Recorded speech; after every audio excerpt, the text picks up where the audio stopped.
श्यामलाल जी की जीत से प्रसन्नता हुई सबको। राजीव जी राजनीति में लंबे समय से थे, पर दिक्कत ये हो गई कि घरवाली मंत्री बन गई। आदमी के जीवन में इससे बड़ा संकट नहीं हो सकता।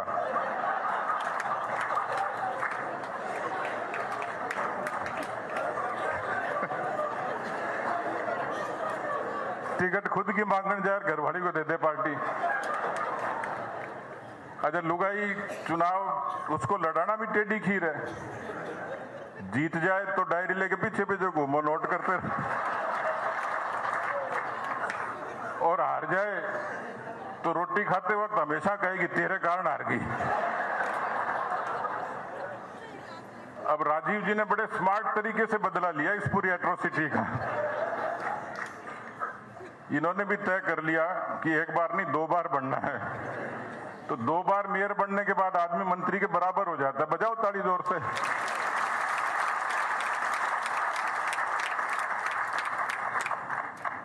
अक्षिता जी को मैं ज्यादा जानता नहीं हूं, लेकिन आदमी के रुतबे का मतलब कुर्सी कैसे मतलब पावर दे देती है। तो मेरे पास फोन आया इनका, अननोन नंबर था लेकिन मैं उठा लेता हूं। तो इन्होंने सीधे कहा लो बात करो। कौन बात कर रहा, किससे करवा रहा है पता नहीं। तो कोई वोट देने वाले थे, वो इनके पास आगे बोले किसी जिम्मेवार आदमी से बात करो। मेरा नंबर लिया और मेरे से बात करा दी। मैंने कहा भी वोट दे देना और तो क्या करें। तो यानी कुर्सी का प्रभाव ये होता है कि आने से पहले ही रुतबा विकसित हो जाता है कम उम्र में। और अंबाला जैसी जगह में मेयर बनी है तो जोरदार ताली इनके लिए भी। अब हमारे मंत्री हैं विपुल गोयल जी, श्यामलाल जी के चुनाव में और कंवरपाल जी दोनों ही थे ना। एक पार्टी की तरफ से अध्यक्ष जी ने लगाया, एक सरकार की तरफ से नायब जी ने लगाया। और शर्मा जी देख रहे हैं मेरी तरफ। अरविंद शर्मा जी का कोई मुकाबला नहीं है, वैसे मैं इनको जानता हूं। अरविंद से आपके साथ कौन थे?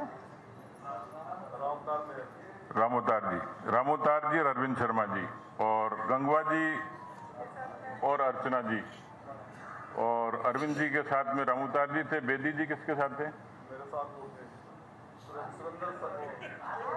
सुरेंद्र आर्य जी, और राजेश नागर जी और कमल यादव जी। तो ये डबल विकेट टूर्नामेंट था, एक मंत्री से एक पार्टी का आदमी। गौरव गौतम जी कहाँ है? गौरव गौतम जी आए नहीं, सुरेंद्र जी हैं। कृष्णलाल पंवार जी के साथ में जवाहर सैनी जी, और कोई बचा नहीं। इनके लिए इतनी जोरदार बजाओ ताली जो दिल्ली तक छूट जाए।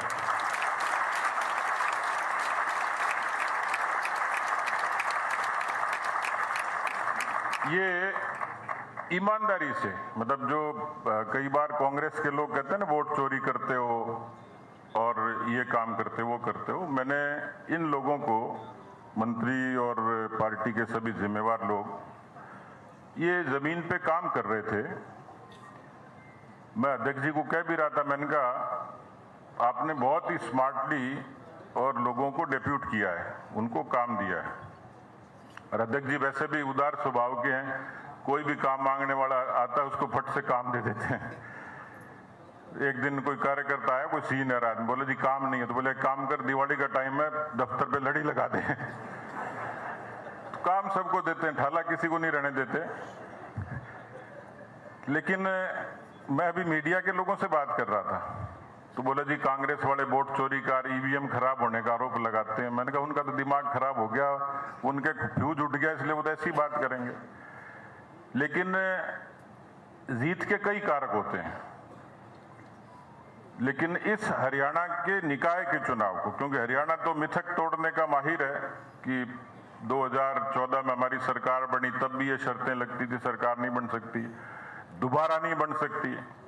फिर कहते जी 2 बार बन गई, काठ की हांडी बार बार नहीं चढ़ती। अब के देखते हैं तिबारा तो बन ही नहीं सकती। और तिबारा भी हमने नायब जी के नेतृत्व में मजबूती से सरकार बना के उस मिथक को तोड़ा। ये जो मैंडेट है, ये जो जनादेश है, और हरियाणा की प्रजा को मैं खास तौर पर धन्यवाद दूंगा। और आपको मैं गुजारिश करूंगा कि सब फैक्टर में सबसे बड़ा हरियाणा की जनता, जिसने भारतीय जनता पार्टी को विचार के आधार पर, व्यवहार के आधार पर, काम के आधार पर, तो हरियाणा की जनता दिल्ली को देखती है, दिल्ली की नीति और नीयत को देखती है। और इसलिए हरियाणा की जनता को कोटि कोटि अभिनंदन कि उन्होंने प्रधानमंत्री नरेंद्र मोदी जी के नेतृत्व में देश को, हरियाणा को नायब जी के नेतृत्व में नॉन स्टॉप हरियाणा के हमारे इस मकसद पर मजबूती से मोहर लगाई। तो ये जीत भरोसे की जीत है, ये जीत भविष्य की जीत है, ये जीत संभावनाओं की जीत है।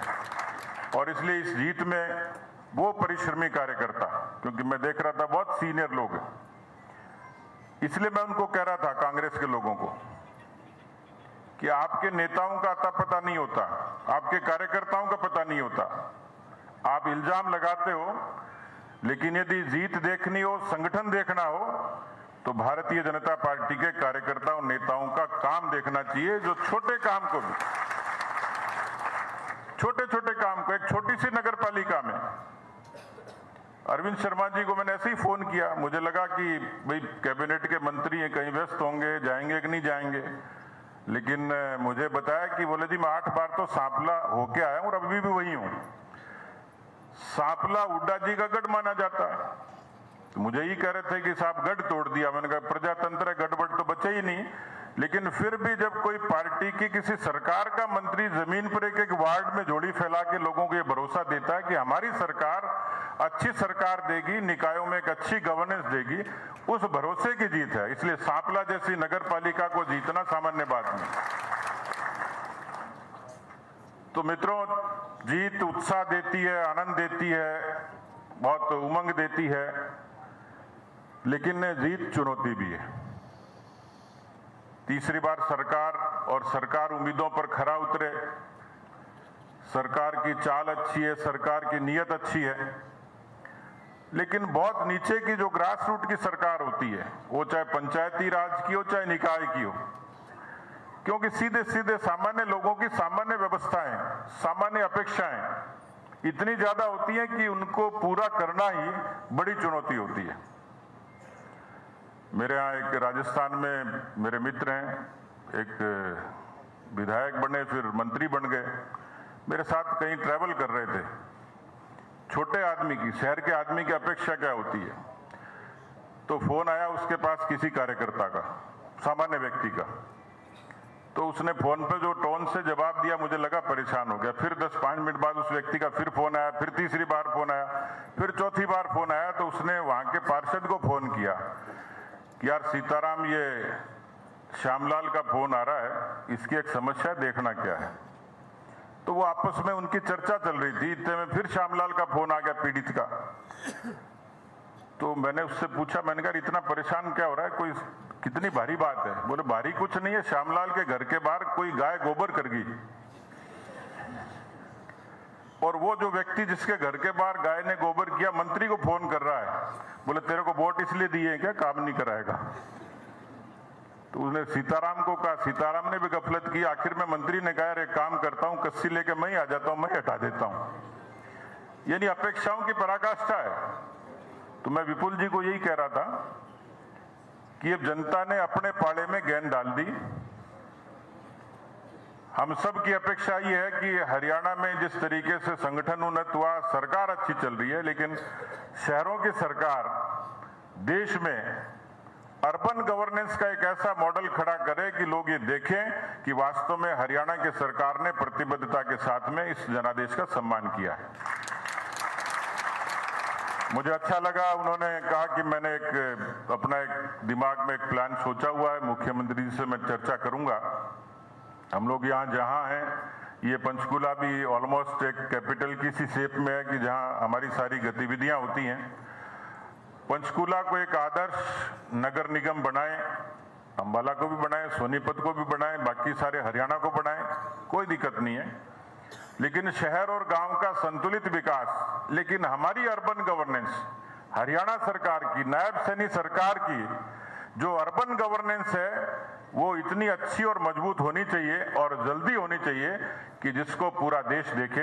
अभी तो हमारे लोग बाहर देखने के लिए जाते हैं कि डेनमार्क में कितनी बढ़िया, स्विट्जरलैंड में कितनी खूबसूरती है, कितनी सफाई है, लेकिन मुझे लगता है कि ये मुश्किल हो सकता है, चुनौतीपूर्ण हो सकता है, लेकिन असंभव नहीं है।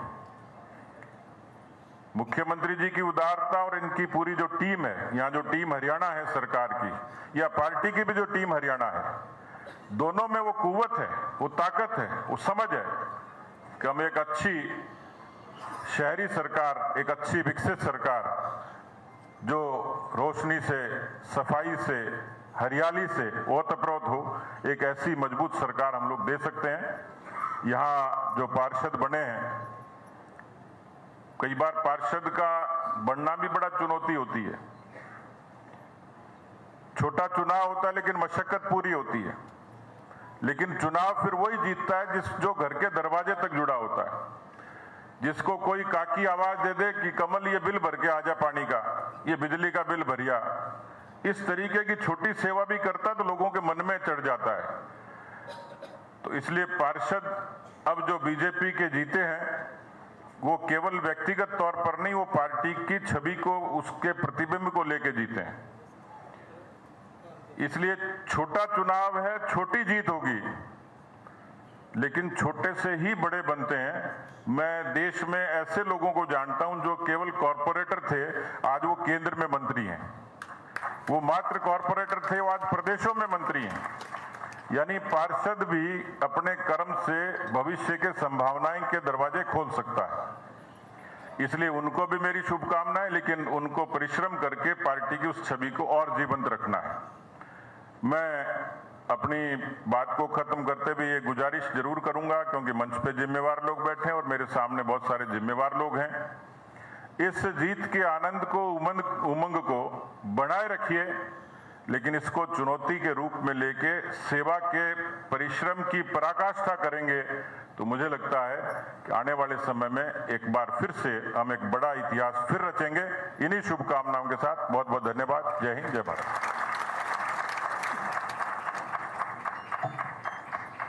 बहुत बहुत धन्यवाद प्रभारी जी का।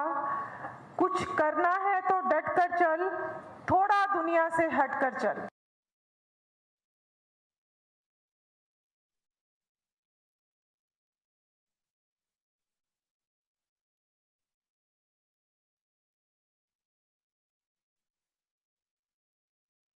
कार्यालय में कार्यक्रम मनाते थे, चीज के ऊपर गंभीरता से विचार करते थे कि अगर मुख्यमंत्री जी से हमने 10 कार्यक्रम मांगे तो उन्होंने 10 दिए। कभी उन्होंने ये नहीं कहा कि मैं 10 कैसे करूंगा, 8 कर लो, 9 कर लो और वही उसी